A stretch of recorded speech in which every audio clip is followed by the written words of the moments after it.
Welcome to the show, folks. It's May 4th, 2023, and we're streaming here on the Beach Brother Show YouTube page. Granted, it has been a minute, 5 months. That's the last show that we discussed the ramifications of the November elections with Christian Hines and Sam Shirazi.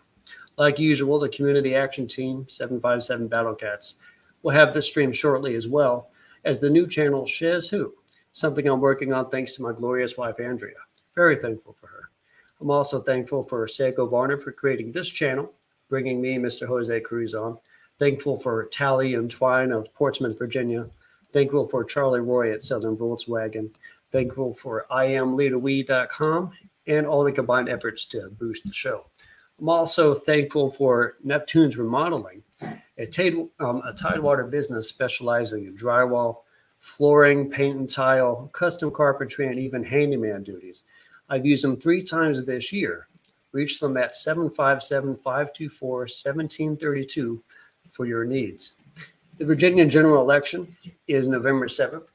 The Virginia House of Delegates and the State Senate are both up, so I'm reaching out to candidates to get their takes. Joining me tonight, hopefully, will be Nakia Miller. I see her in the green room, so I'll add her onto the screen right now. Hi. How are you doing, Miss Nakia? I'm glad that you can join me tonight. And we're both gonna, if you'd like to say a little word or two, give it a shot. Oh, well, I don't even know what to say. I'm Nakia Miller. I am born and raised in the city of Hampton.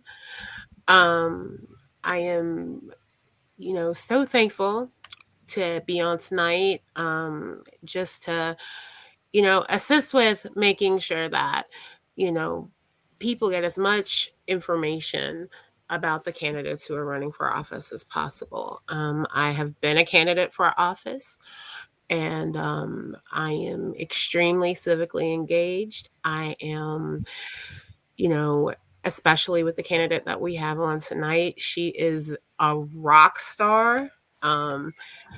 Just to see the grassroots fundraising that she's done is just phenomenal, and I am so honored to get to meet her and to be a part of introducing her to the 757. So that guest that you were speaking of is Jessica Jess Anderson, and she's a lifelong Virginian wife, mother, community activist, a long distance runner, and has raised her family in the district, which includes parts of New Kent County, James City County, and the entire city of Williamsburg. It's the 71st House District to the House of Delegates.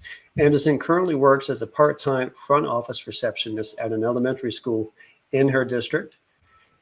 Anderson's priorities include strengthening the public education system, protecting reproductive rights, enacting family care policies, passing common sense gun safety reforms, and I'm glad to have her on the show tonight. So let me go ahead and take her off from the green room and right onto the screen today. How are you, Miss Anderson? I'm good. How are you? I'm so glad to be here. Excellent. Thank you for having me. Thank you so much for joining the show and taking questions from me, Miss Nakia. I want to take the first question right out of the gate because it's about running. What is your favorite running event? Okay. You didn't ask distance, thankfully. So running, oh no. So hopefully he'll jump back on. My favorite running event is actually a 24-hour run we do for Run for Cancer every year. It takes place in Hampton, Virginia, your neck of the woods. At Sandy Bottom. So every year in April, I've been doing it actively since 2015. So this year we just had it a couple weeks ago. It's my 9th year. Collectively, we raise usually between $15,000 and $30,000 for cancer. It's a great cause. We do a team of 12. And yeah, there's 12 of us on a team, but we do individual mileage. So you are run, walking, crawling for as much as you can in that 24-hour period. But it's a great cause. It's a lot of fun. It's kind of a family event. We have kind of a lot of the same team members that come back year after year. We have our tent mom. This past year, I managed to accumulate just over 44 miles. My highest was actually last year. I did just under 65 miles, but it's a really fun event and it's for a great cause. That's awesome because I can be the tent mom You know what I mean? Because I am not a runner. She is needed. She is needed. I used to be a bit of a runner, but I'm 36 now, and so I kind of feel sore when I wake up, and I don't think there's any real reason for that other than getting older. But I don't do much cardio, if at all, during the week. So, just personal question: is it a good thing for developing a running regimen, just to more comfortability? So for me, running was mental therapy. That's kind of why I got into it. And I'm 41, by the way. I don't know if that's not on my resume, but I'm 43. 41. Woo! But yes, 40s are the best. Right. But no, I think it's great for the physical body. I definitely think you need the best shoes, proper shoes.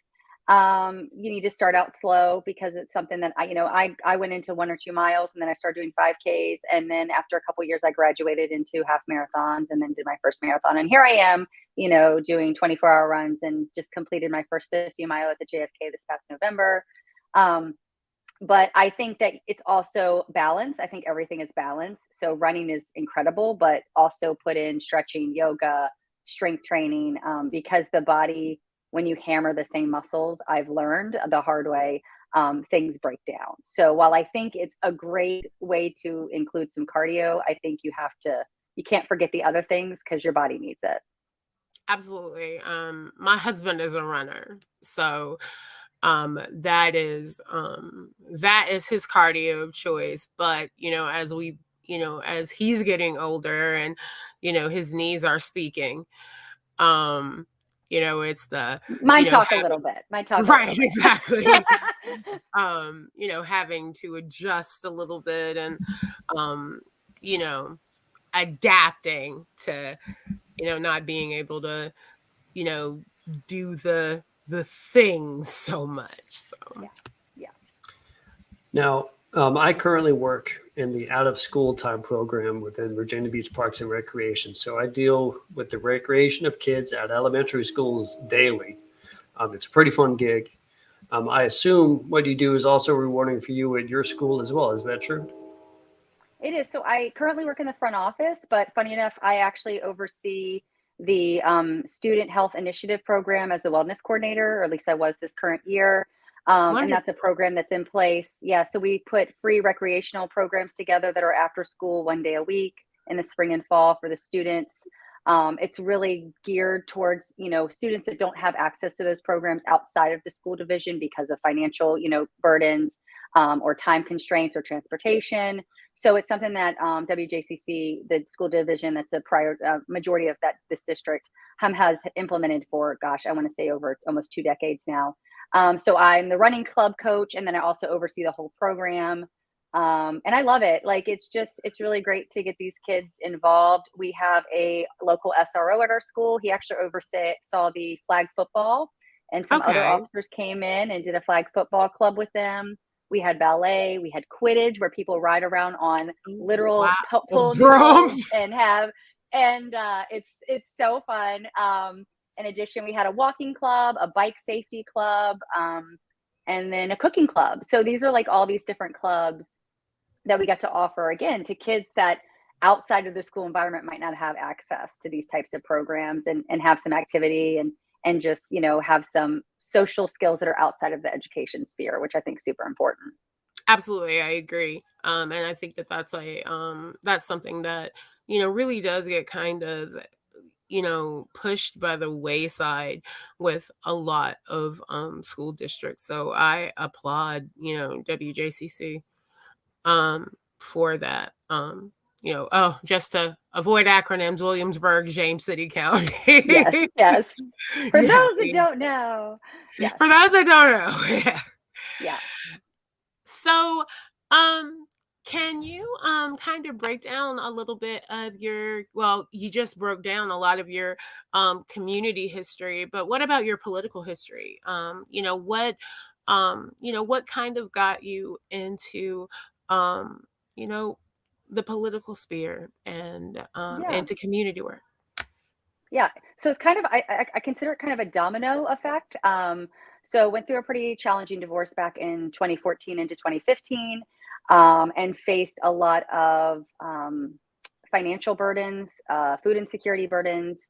I went from being in a marriage where we were very much lower middle class and lived paycheck to paycheck, sometimes paycheck behind paycheck.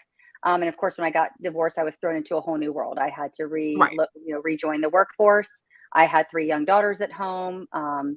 And I found myself needing social programs. So I ended up applying through the state or the county, New Kent County at the time, for EBT so that we had food on the table, and then also applied for Medicaid and got my children famous insurance so they had health care because we had lost the health care during the whole process. Right. And one of the first most, I think, domino effects or eye-opening moments was just under 2 years, kind of in this situation. I was back working at a dental office. I'd been in dental field 7 years before in medical and billing. So I'd gone back to that, and I'd gotten a pay increase of $5,000 a year, which was like, great, I'm moving up. And in return, I lost the $650 a month I was getting in EBT. Exactly. So this $5,000 taxable income gave me an actual deficit, losing $7,000 plus $7,000 of food, food that was on the Right. table. Exactly.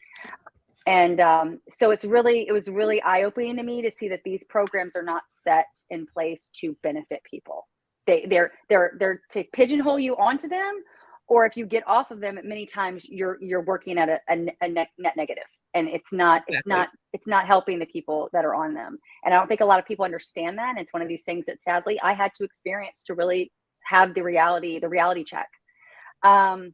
And so luckily I met and married my now husband. We met through running. We've been married now this year 5 years. And my story changed financially because of that situation, but that's not the story for a lot of other people. And I recognize that. Thankfully we were in a better financial situation. I got my job at the local elementary school that I've now been with for 5 years. This year's my 5th year. And that opened my eyes to a whole new world of issues, lack of equity in education, but not because of the teachers' failures, because of lack of resources, underfunding, understaffed, not getting the help that the teachers and educators need in regards to admin at times, like just so many shortfalls that they're trying to meet the needs and they just don't have the ability. So I think that for me was, again, this domino, like, okay, this can be fixed. This needs to be changed. Then COVID happened, and a whole new world of cracks in the system. You saw people with food insecurities. You saw families that were incredibly dependent on their children getting 1 to 2 free meals a day in school. Those were no longer available.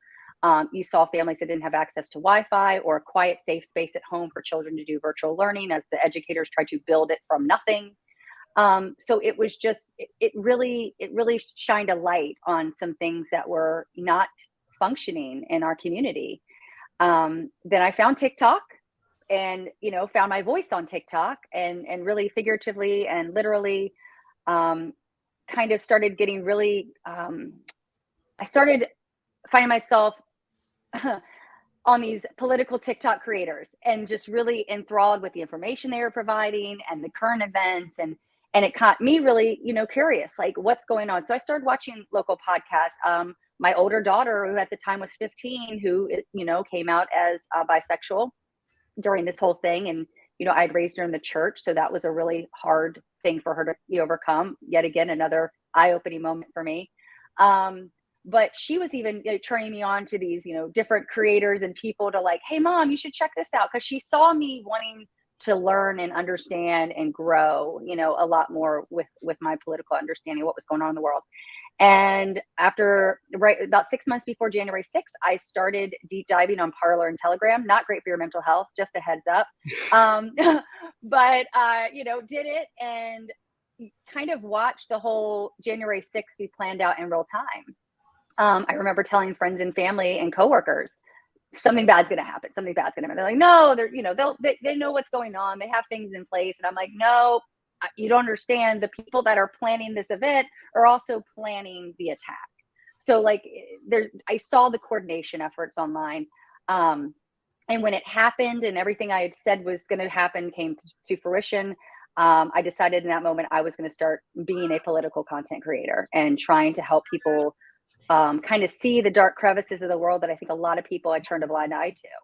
Not only like everyday people, but even a lot of national and state politicians, because I think they wanted to just assume it would go away. Right. And instead it grew into this monster.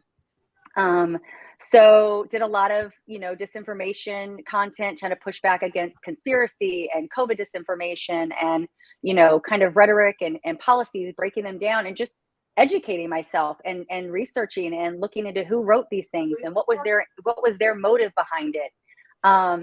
And so last year around February, I had kind of had this brief thought of running for a federal election against Rob Whitman in CD1. Okay.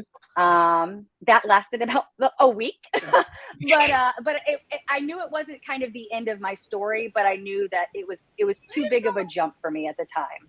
I also had some local people with the Historic Triangle Dems that were kind of like, you're passionate about these things, and I think you could do a lot at the local and state level. So come September, I said, the delegate seats coming available, this district has been redrawn to be incredibly competitive. And I'm like, and I think if anybody can flip it, it could be me. And so I threw my hat in the ring in September, started fundraising right away, got my petitions and everything done come January 1. And now I'm officially the nominee and on the ballot, and this is real. Right. I can tell you, because you literally just answered my next question. So I'm just gonna Thinking about that, yeah. Yeah, so I'm just gonna fill in a little bit right here. I want to let you know that your race and the way that your campaign is running is something that is being noticed all over the Commonwealth. Because just the fact that you have really had a chance to tap into that grassroots area and just really blossom. My kids knew about you on TikTok before I did. I hear that often, actually. That's Yeah, not an uncommon. That's not an uncommon interaction I have with adults, unfortunately. I mean, because it's I'll admit I am not.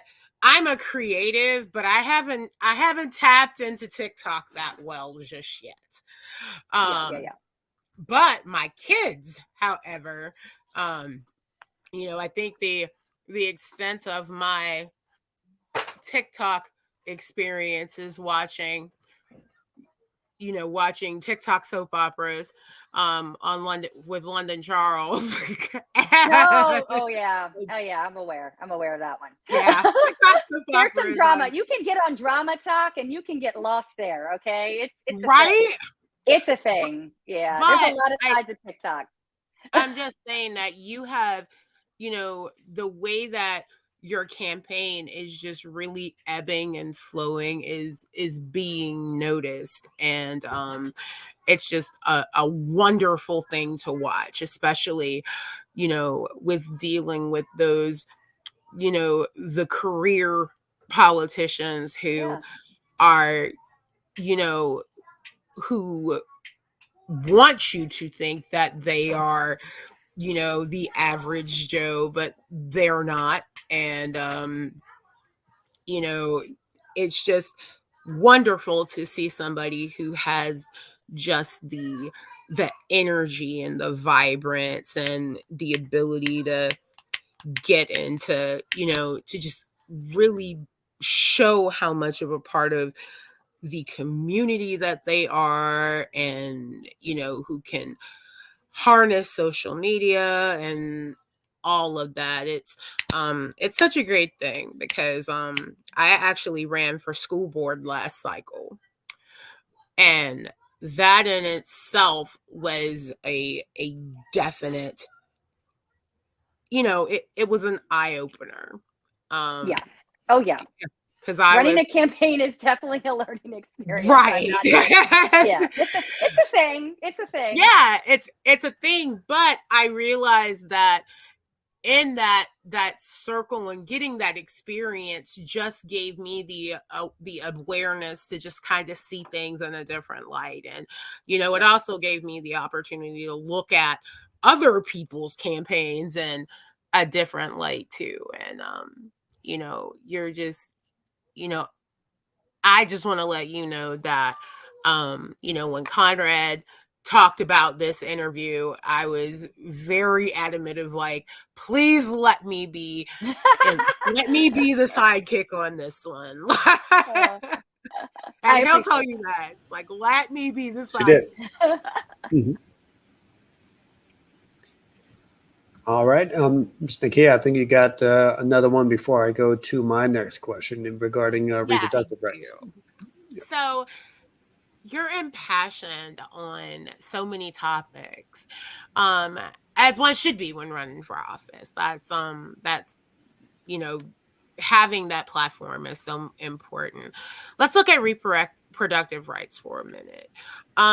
What is your position on reproductive rights and reproductive freedom? In when tying it to the recent repeal of Roe v. Wade by the Supreme Court. So obviously the Dobbs decision is incredibly impactful on, countless states. I want to say we're now up to 28 states that have put some type of abortion ban on the books. So that's tragic. The rule of Roe should be the rule of the land, and it's what is currently the rule of Virginia. And I think that it's 100% the right way to legislate, or should I say not legislate, abortion care. The reality is abortion is healthcare.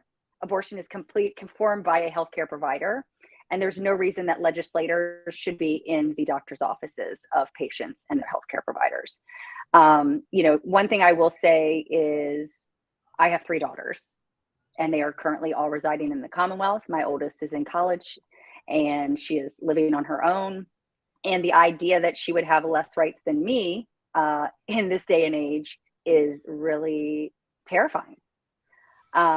And we know that it is on the line. We watched this current General Assembly introduce 5 abortion bans that were all thankfully, dead on arrival.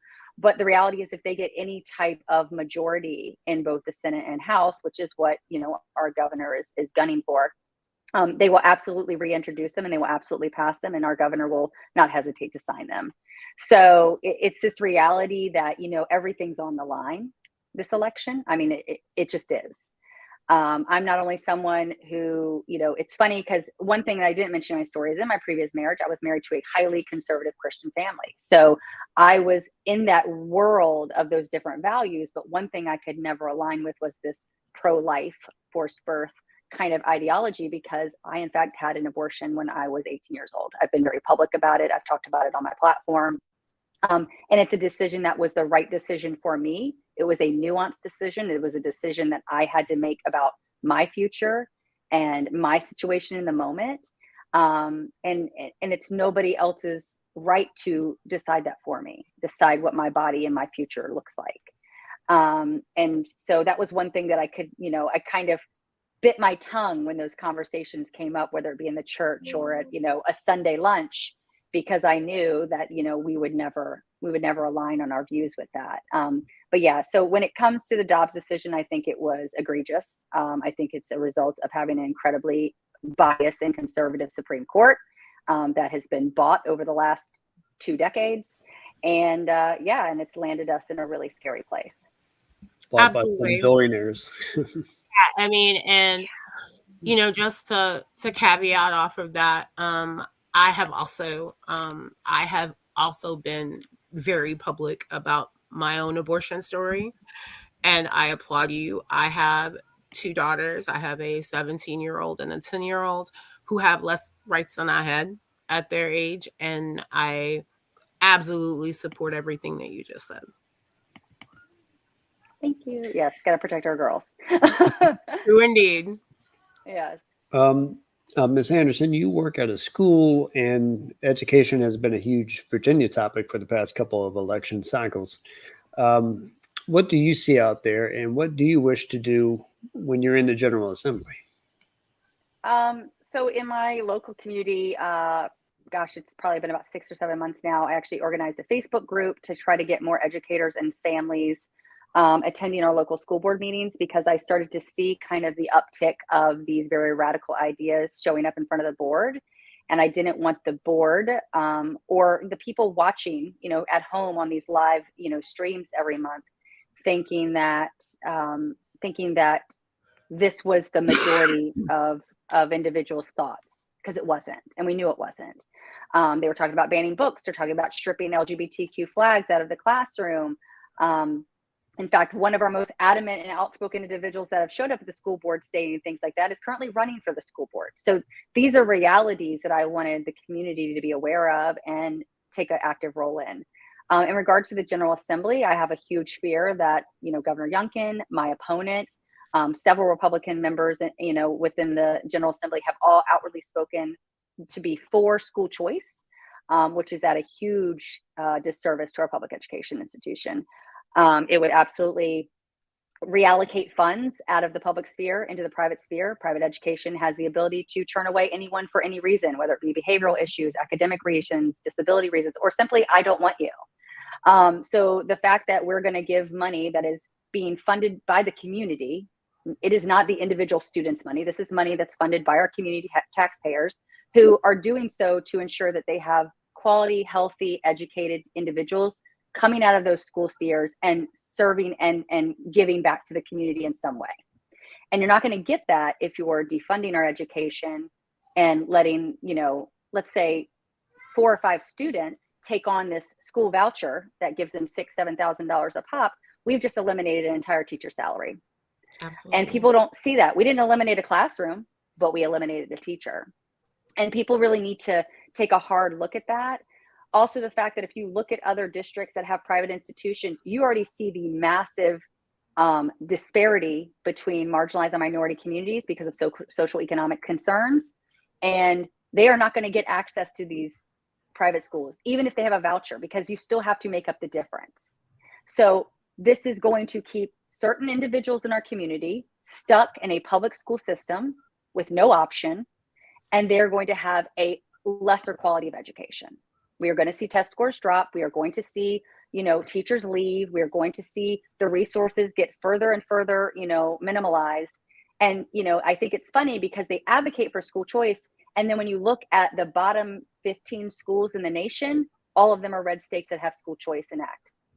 So it's evidence. The evidence is there that school choice is not a benefit to the majority of citizens and the majority of our students. So I think that's something that I'm going to really have to exist in the General Assembly to make sure it does not happen. And also we see countless trans youth bills, gender bathroom bills. We have a governor that's sitting here on a public stage of CNN saying, well, we need to get gender, I've said we need gender neutral bathrooms. Cool. We can't even budget to pay our teachers on par with the national average. You're going to remodel 2,000 plus schools in an entire Commonwealth for new bathrooms? No, you're not. These are all talking points, and they have no purpose. They have no benefit. It is simply to target a community because it's what's the latest talking point on the national stage. And it breaks my heart because we see other states that are implementing these laws. And, just today, I believe Florida State signed a bill or approved a bill that is going to go to DeSantis's desk to criminalize parents that support their trans youth children and could risk them losing their actual children from their home. So, this is a reality that I cannot personally stand to see happen in the state of Virginia. And I want to make sure that myself and other, progressive candidates are in office to ensure that doesn't happen. Absolutely. Wow. Like I can't, you said like a whole word right there. Like because, right now we have, certain cities in the Commonwealth who, because, Governor Youngkin's administration didn't know how to deal with a budget, why repealing a grocery tax are, $5 and $6 million. Well, it's $200,000 to our education school. Yep. And we're still waiting on the budget, which I assure you will not exist until June, July, because he wants to make it this talking point before the elections. I'll put money on that. And remember, that is the reason why he decided not to run for president. Sure. Oh, guaranteed. Yeah. He needs more clout. He needs more clout first. Yeah, because he's made an idiot. His administration has made an idiot of themselves with suburban communities because of those things. So, Yep. he doesn't have like, I was typing in the chat earlier. I was like, he doesn't have the juice, the corn salk. No, when I talk to people, because a lot of people are like, well, he won your district. I call Youngkin an anomaly. And it kind of falls back into the public school conversation, but he ran at a moment where parents, families felt disenfranchised. Absolutely. They felt they were struggling with, shortcomings from the education aspect. Their kids had, lost social skills. They lost academic skills, so he was speaking, and I'm one of them. I have 3 daughters that did home, the virtual learning. It was a nightmare. Like, I watched my children go through mental and emotional crises. Like, it was, I'm not going to deny that. But he played into it. And the funny thing is, he played into this idea that I'm going to protect families. And that's not his actual, goal. Exactly. So I think more people are picking up what he's actually laying down. But it's just, I think we have to continue to hold his feet to the fire. But also remember how fickle each of our districts could be. Yes, he did win yours. He won mine over in Virginia Beach back when I was living in Virginia Beach. You didn't But win mine, amen. But then Loria won Virginia Beach. Yeah. Loria won Virginia Beach in a race that she lost. So because of that. That loss hurt. That loss hurt. Because I think it hurt everybody. The Kiggins advertisements on my TV every night was like, no. I came close to wanting to ask a question about how you're both runners, because I know she likes to run too. Yeah, I've only met Elaine in person once, and she's absolutely lovely. And I'm hoping that I get to meet her a little more in detail. I have an event coming up at the end of the month that I'm hoping she's able to attend. So I would love to talk to her more. Elaine is great people. And, yeah, it was so interesting because, of course, the last cycle was the first race that local elections were tied into the midterms. Right. And so you had a better turnout for a change. Right. And with the redistricting, just to kind of frame Hampton, Hampton used to be a split district between Luria and Bobby Scott. And so, being in front of the voter registrar's office, you had all these people that were coming out that were like, oh, I'm here to vote for Luria. Well, actually, you're not. Yeah, actually, you're not. We had that in Williamsburg. The city of Williamsburg used to be under her as well, and it was reallocated to Whitman, which we had a lot of unhappy city because and I agree that it was that particular congressional redraw, and I'm sure Elaine as well, but it was a weird one because we don't the city of Williamsburg is not functioning the same as James City and all these rural and then these more rural districts that Whitman was already covering. Exactly. So I do feel like a lot of the city of Williamsburg felt very disenfranchised by that redrawing because now they've lost kind of this voice, this blue voice. Exactly. Yeah. Exactly. And then of course it ended up taking her race away from her inevitably between that and the Hampton move. So yeah, the Hampton, it was a shame. Hampton, Norfolk, all that. Yeah, it was a nightmare because people, people were coming to the voter registrar's office and they're like, I'm here to vote for Elaine. I was like, oh, but you're not. No, you're not. But what you can do is, go across the water and volunteer to canvass, volunteer to phone bank. Those are the things that, you can donate to her. So, segue. Madam, I'm gonna say it as it is because it just is. Madam Amazeballs fundraiser. Campaigns, like the biggest hurdle in campaigns is raising money. It's money. 100%. But there are so many people that think that, you can't run a successful fundraising campaign without selling yourself out to big political interests. You, like I said, what you did, I haven't seen in rural Virginia in like never. 80K in the what? And you did it So grassroots. I did. I You think did my it average grassroots. donation was $26.58 for Q1. Yep. So this is where kind of the ability to have a public platform came in very handy. I am incredibly grateful for having such a public stage on social media. And I think my biggest, I think what worked the best for me was I always presented this campaign as anyone can be a part of it. And what I meant by that was, give me your dollar. And I did it. I like every video that I made doing a direct ask, or if I did an ask at like the end of a video, which is kind of like how I made content, over the last, especially over the last quarter.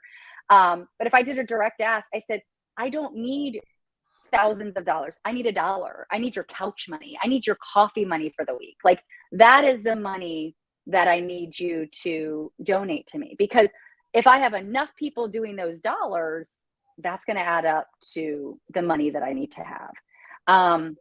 So I made my campaign accessible and financially accessible to the everyday person. And I don't think people really know how to tap into that. I also, would take my content. And so let's say I talk about a national story like Ron DeSantis or like Ted Cruz or Abbott or whatever, but I bring it back at the end to this could happen here. And it's not a lie. We're still a part of the southern hemisphere here. We still, there are people on every corner of us statewide that would love to see us fall into line with their right-wing legislation. Buckets are crazy. It is. And so knowing that, I can really bring attention to that. Like, this is what's happening here. I can't have it here. I'm running for office to make sure it doesn't happen here. And you can help me do that by doing this. So it's like creating, making everyone understand what's on the line. And again, having this public stage, I raised right at just 10,000 in the final, couple months of 2022. I really didn't push the fundraising. I couldn't do my petitions. I couldn't do it. So I kind of felt a little stagnant. I pushed it out like, hey, I'm running in September. And I raised I think $9,000 of that 10 in September. And then I had a couple $100 here and there in November, December, just trying to get through the holidays, family, all things. And then when January came, I hit the ground running. And I want to say, February, January had, I'm trying to remember I can't remember the exact dollar amount, but I know February hit. And I raised over $20,000 just in the month of February. And then March, I think exceeded 40,000. And again, this was average donors of $26. This was local money. The few large dollar donors that I did get, and when I say large dollars, I mean $250, $500. I had I think $1,000, $1,000 or $2,000 donors. Those were in Virginia. These were, people that are invested in Virginia politics. But I had, people from all over donating to me. Ironically, right before I made the official announcement that I received the nomination for my local, Historic Triangle Dems from the nominating chair, my opponent announced hers.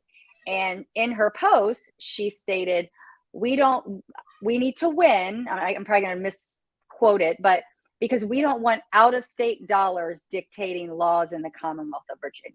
Well, if she looked they looked in VPAT, there was not out-of-state. Yeah, but see here, but I don't like attack politics. It's I despise the commercials on the TV that are literally just targeting the opponent. It makes me cringe. It's just not my style. But I always say I don't attack politics, but I will always set the record straight. So I basically kind of made a video addressing it without addressing it. But I basically said, do you think someone who's running for office who was able to garner $71,000 of small dollar donors averaging $26 is going to be beholden to any one of those single dollar donors. No, Exactly. I'm going to stand on my moral grounds, on what my values are, what I'm sitting here putting out on the internet every single day. Now, if someone raised, say, $100,000 in a whole single campaign year and 25 grand was one lump sum from Dominion Energy, do you think they're going to be a little more emboldened to vote according to that individual, that entity? And the reality is that is the truth. So, for me, I like the fact that, one, I've made my campaign available to all, and two, I'm not held to anybody. Nobody owns me, and nobody ever will own me. I mean, even if, I go down the road and there are organizations that I support that I will gladly take their money, like, Planned Parenthood, Moms Demand Action. These are organizations that I stand firmly behind. And if they're able to help me bolster my campaign, absolutely, because unfortunately the reality is it's an expensive race.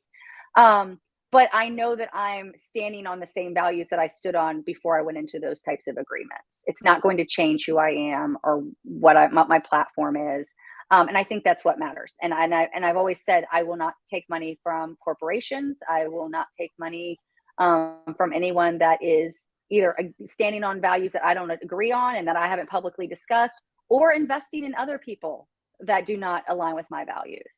I can't do that. I can't share an endorsement. I can't share finances with organizations that are investing in people that could vote against my children's interest, against my interest. Well, you've absolutely answered my campaign finance question. I know that, in what you've said, that, the ability for you to have that digital platform and the social media following has helped you in your race. Do you think that, the event building and the networking side of campaigning and politics have also given you a edge when it's come towards getting your name out there? Oh, absolutely. Not necessarily a financial edge, which is fine. But it's the fact that my calendar is full. My husband goes, babe, this is like 2 full-time jobs, and you're trying to get a job making 17 grand a year. What's happening? Like, I mean, this is a real conversation we had just today. And it's true. I'm visiting, I went last night to the League of Women Voters. I wanted to sit in on a board meeting and kind of see what they're talking about and see what's going on. I have met and spoken with the Village Initiative. I'm speaking with the NAACP local chapter here on Monday.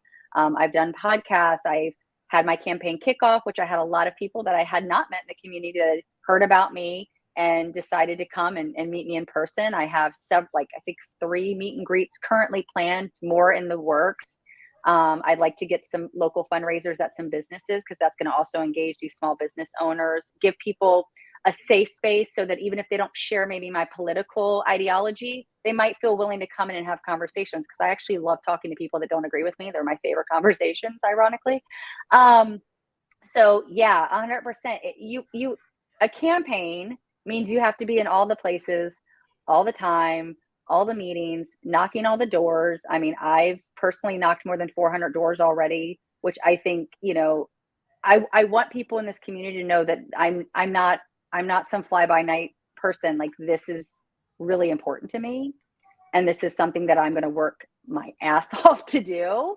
And I'm, my intention is to win. And so I think that I think the caucus sees that. I think my local Dems see that. I think community members see that are in local organizations that are very active in, politics. And I think my opponent sees that. So I think it's literally the bread and butter of winning an election, because you can't win without the voters, and the voters need to see you and hear you and engage with you. Yeah, absolutely. Now, speaking of engagement, on a political issue such as firearms, I am overtly anti-gun, but not everyone is, and you're going to know that when you knock on these doors. In viewing gun violence in our communities, what is your take as an aspiring delegate? So I just got the distinction with the Moms Demand Action Gun Sense candidate. So I just got to announce it today. But so thing to know about me is I'm a realist, but I'm also someone who is incredibly invested in common sense gun reform. One of the things that I also attached when I announced my distinction was my opponent's voting record on gun policy, none of which I agree with. The reality is, I know that guns per se in this country are not going away. We have more guns than human beings. We have an incredibly partisan perspective when it comes to that. And I'm also someone who has owned and operated and, possessed a concealed weapons permit. I was previously married again to a conservative Christian family. They were hunters. We had our firearms stored, locked away. Our children were raised understanding the dangers and, the safety protocol around guns. We were, in essence, responsible gun owners. And so anybody like myself that calls themselves responsible gun owners should be on board with common sense gun reform. That includes secure storage laws. That the fact that they couldn't be passed in this previous legislation is mind-boggling. You basically passed a law that says, I'm going to give you $300 in tax credit to buy a storage unit, but I'm not going to make you use it. So the reality of our legislation is insane. We could strengthen up our red flag laws. We also need to look at, putting a true storage law in place. Guns do not belong in the hands of children. And if you allow your child to have access to your guns, you should be held to the full extent of the law. And if you're a responsible gun owner, you will ensure that doesn't happen.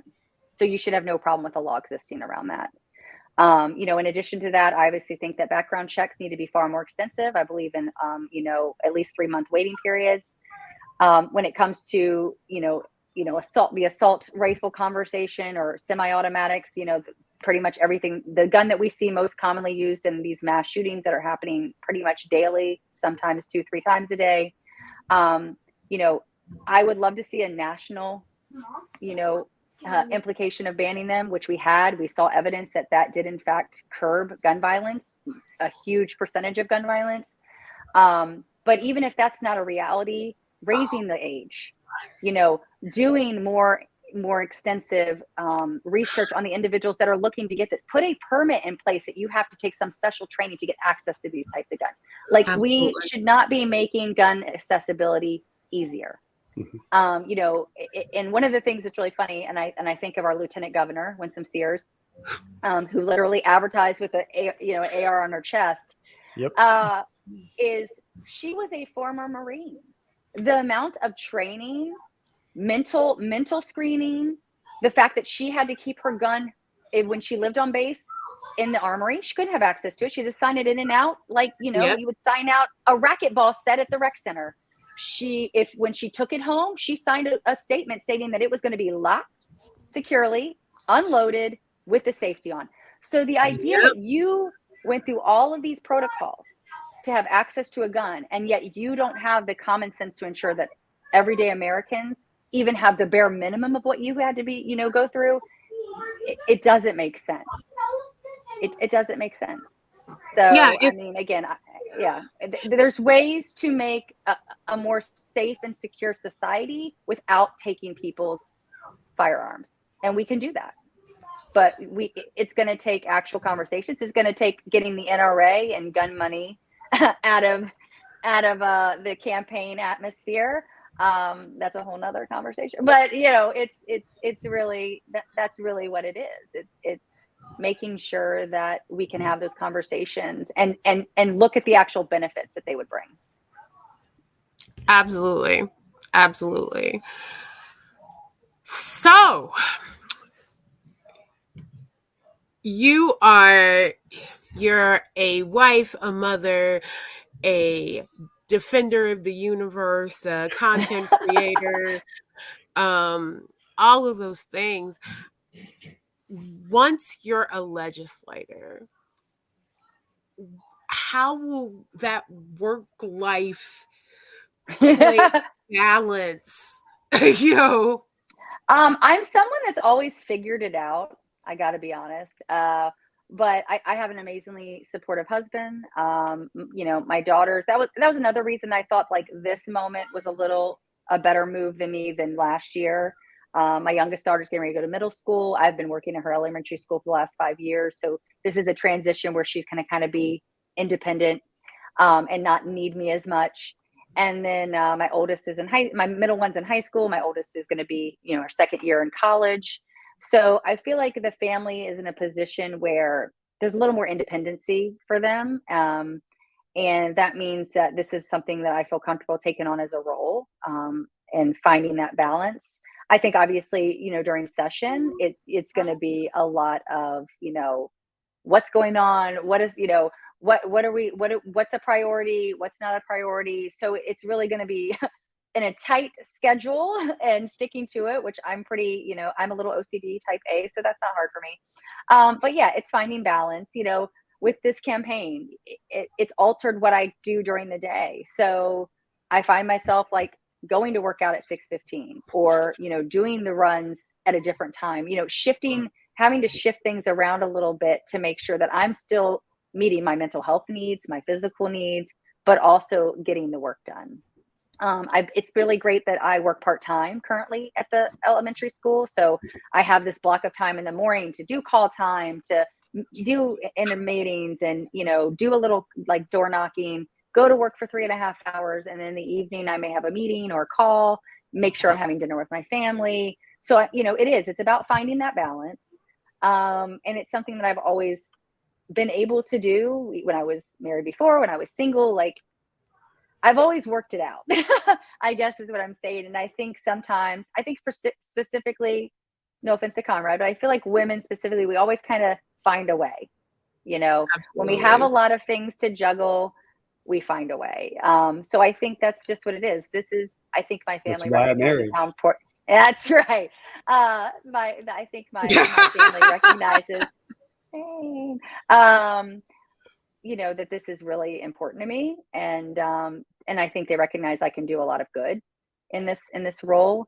And so I know they'll be incredibly supportive, and the campaign process is a learning experience. But I think it's also kind of setting the tone, like, hey, this is how life's going to be.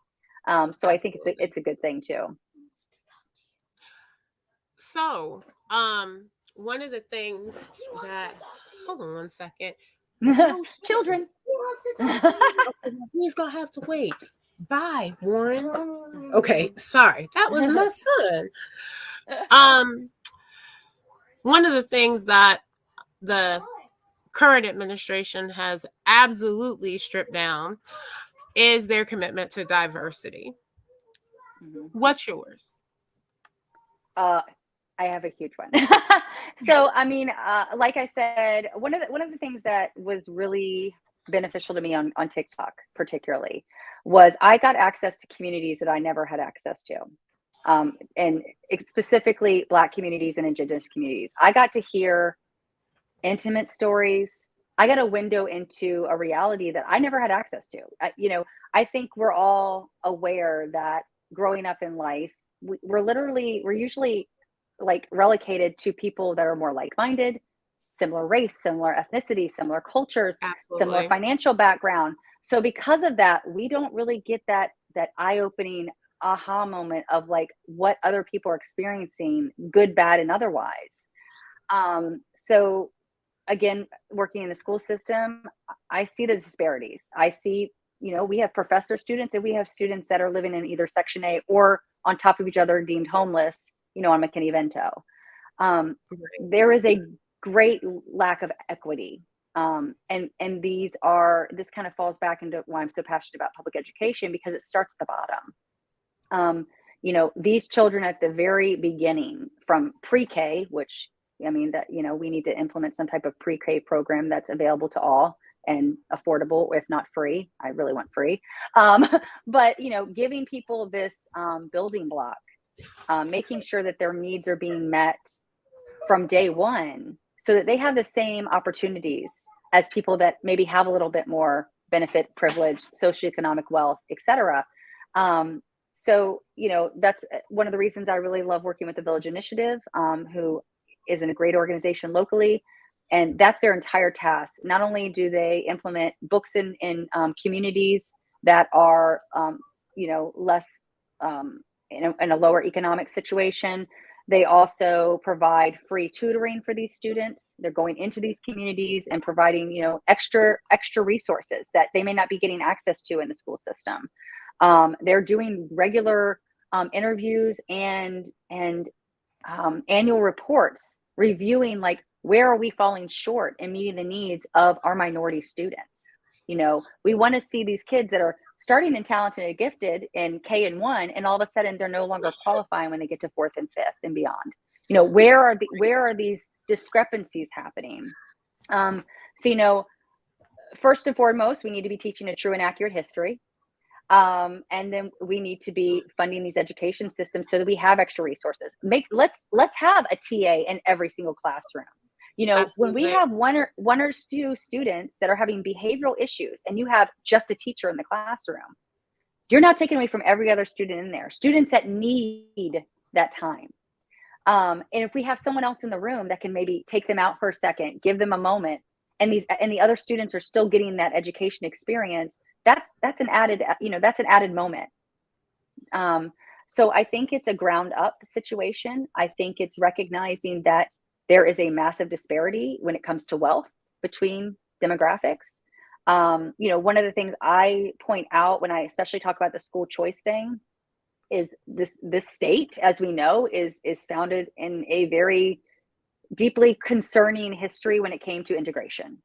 We saw schools shut down for 4 years simply because they did not want Black students to have access to education. You saw a massive uptick of private institutions opening. Those issues still affect us today. It's right here and in the Hampton idea Road. that they do, yeah, True absolutely. Yeah, and if you look at Norfolk, no, I was just saying, if you look at Norfolk is my one that I always look at. You have Norfolk Public Schools, and then you have Norfolk Academy. The demographic in Norfolk is 48% white, 44% Black. Norfolk Public Schools are 52% Black. No, I'm sorry, 69% Black, 27% white. Now that's unheard of, but you go to Norfolk Academy, 83% white. I was about to say 83. Black. So this is proof positive that if we implemented something like school choice, that would grow. That we would see what's happening in Norfolk happen around the state. That these private institutions would have this accelerated number of privileged individuals that have access to wealth that are by and large going to be part of the white population. And we are going to see minority students be relegated to public institutions with less funding, less accesses, less resources. It would be a modern day white flight.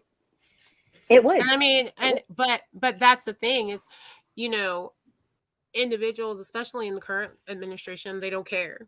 And it's basically like, okay, well, let me get my high dollar donor friends more money so that their kids can go to these different schools. But when it takes, you know what, Jessica, you and I need to sit down and have some barbecue and some beer. Yes. That's what we need to do. I'm down. I mean, I was born and raised in Newport News from Bad News, so I'm like your neighbor. I was your neighbor. Look. So. And let me just bring in this caveat. My grandparents built, they settled in Hampton. My grandfather was from Lynchburg. Okay. My grandmother was from New Kent County. Oh, okay. And so, yeah, we are all intertwined. You are Virginia descendants. Yes. I will say, oh wait, did I lose my train of thought? I might have done that. Okay, moving on. I lost my train of thought. I was going to say something and I know it's in regards to public education. Now it's like, it's gone. Oh, I was just going to say that they've put so much emphasis on this DEI narrative, like it's the new CRT. Right. And I think that that's to push for the school choice initiative. Right. I think it's all in together. I mean, I feel like CRT and all these other conversations, and they even went after social emotional learning, which I'm like, are you serious? But what I was going to say is the most telling part, and why I always laughed when Governor Youngkin was like pushing this. I want public schools to work for families. His school children are in private institutions. My opponent's child went through private institutions. They have no vested interest in public education being successful. None. When you look at other nations that have, like, first of all, across the field, same education, no matter where you go, like Finland, Denmark, if you move to a different city, you're getting the exact same, class size, curriculum, level of education, like nothing is changing. So that's something that needs to happen. That's a whole nother conversation. But what's interesting is the public servants are required to use the public education. And because of that, they ensure that those public institutions are fully funded, are fully functioning, and they are benefiting the children that are in it. And so I think that there's no vested interest for these politicians that are pushing so hard for school choice. They don't lose anything. And they don't care about the families that will. Mm-hmm.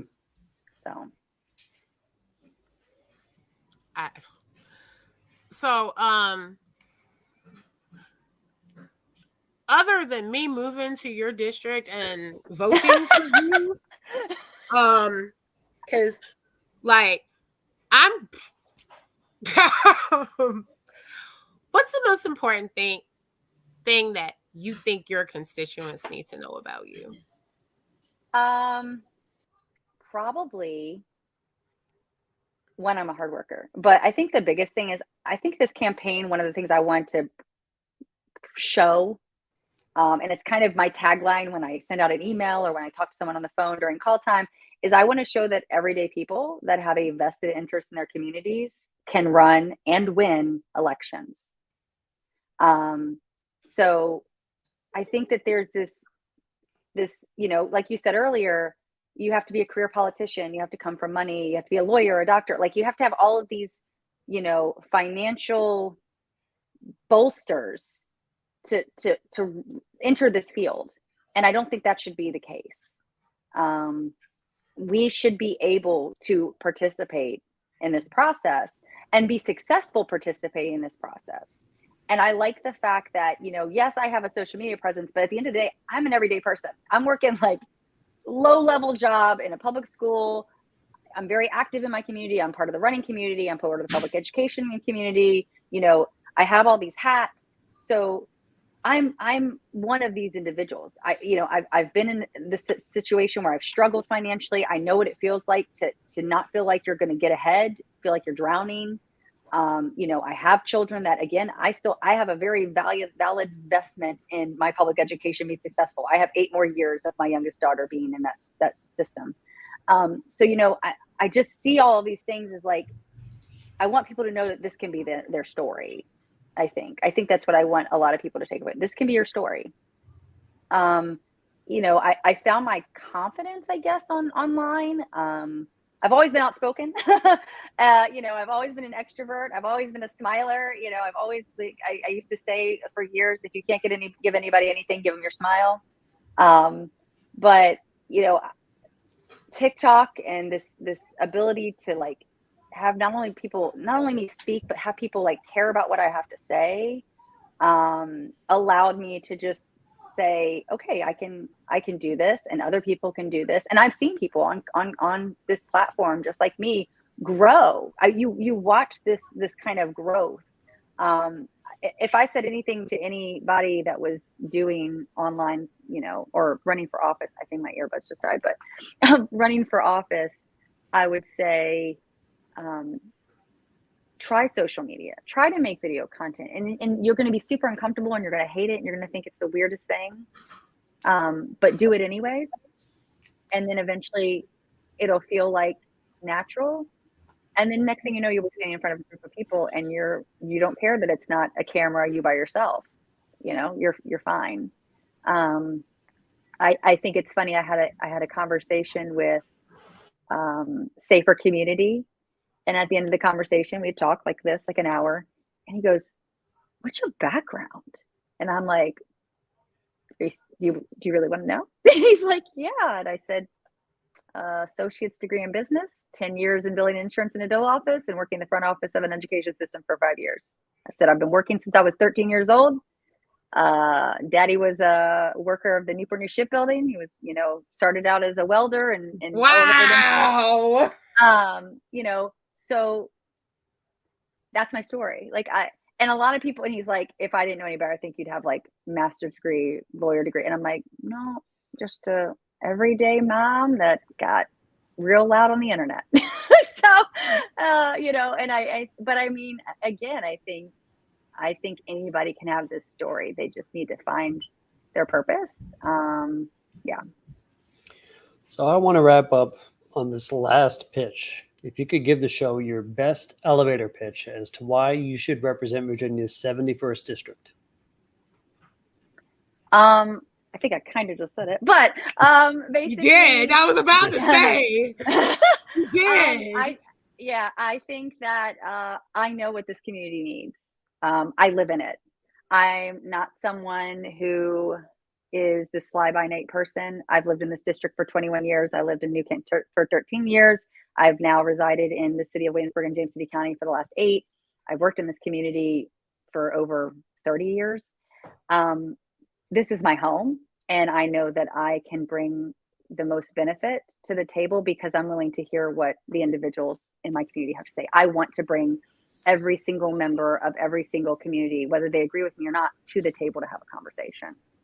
I want them to be a part of the legislative process, and I want to be the voice for them. And for those that, maybe, I like to say, I may not be the party you agree with, but you might find yourself seeing me as a person you agree with. And I think if people are willing to have conversations with me, I can maybe change their mind and make them realize why I'm the right person for the job. What would be all the ways that we, the viewers, citizens, could pay attention to Jessica Anderson and follow her and just make sure that she succeeds? So I have lots of social media platforms, obviously, but if you go to my website, which is jessicaandersonforvirginia.com, all of my socials are at the top, along with my Act Blue, FYI, grassroots, throw money. But my TikTok, Twitter, LinkedIn, Instagram, and Facebook are all listed there. So you can follow me on all of those socials and learn more about me. I have my issues page. I have a little bit about me, my family, married. Obviously I have my now husband. I have 3 daughters. I also have 2 stepchildren. So yeah, you can see all my animals. All the things. That's the best. That's a one-stop shop, I would say. And the best part of this is her link tree is Crazy Mother Runner. It is. I love it. Love it. That was okay. So fun fact, that was my username on all socials until I decided to run for office. Everyone knows me as either Crazy Mother Runner or CMR. I'm also known as CMR. So if you ever hear or see people refer to me that way, that is why. I love it. Love it. Well, I would like to thank you very much, Ms. Jessica Anderson, for coming on to the show tonight. But also a guest is Ms. Nakia, too. Before we go, what have you learned tonight that really makes you happy that you were able to converse with Ms. Jessica?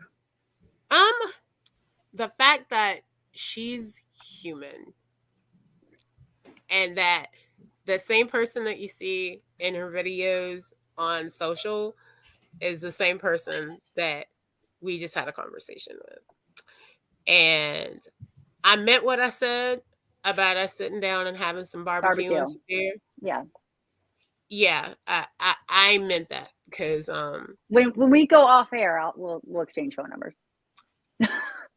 See, but it's one of the things that I find very interesting about the Commonwealth as a whole, and Hampton Roads in general, is that you have these politicians who paint themselves as something, and then when they get in office, they are nothing like they were. I'm gonna keep my mouth shut on a couple of them that I know of, but being this being my home, I was born here. I did what most Hampton Roads girls do. I threw a rock and hit a sailor, and we've been together for almost 20 years. My father was in the Navy, He met my mom at his first duty station in Norfolk and then ended up getting out and working at the shipyard as a welder. A daggone shipyard, man, gets everybody. Everybody. But those little nuances are things that people don't know that makes our community special and that makes our community what it is. It's, you know, knowing that you don't pronounce the L in Norfolk. It's because that will make you know that somebody's not from here. You ain't from here. Exactly.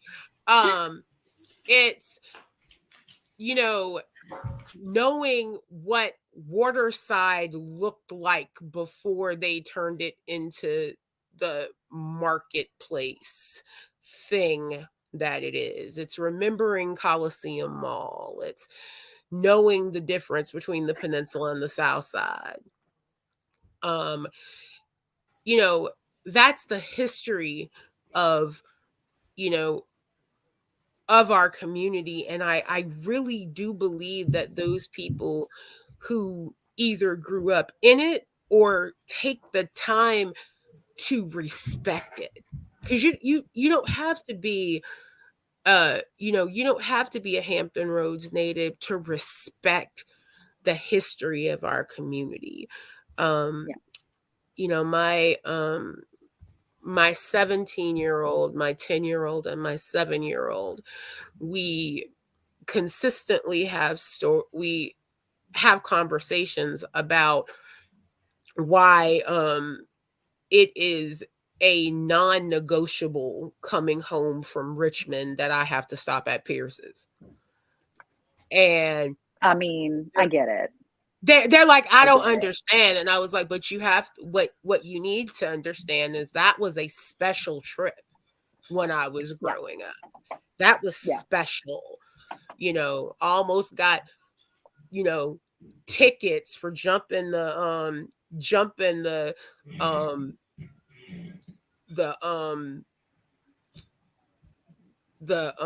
shoot, the ditch. Off ramp? The ditch. Oh, the ditch.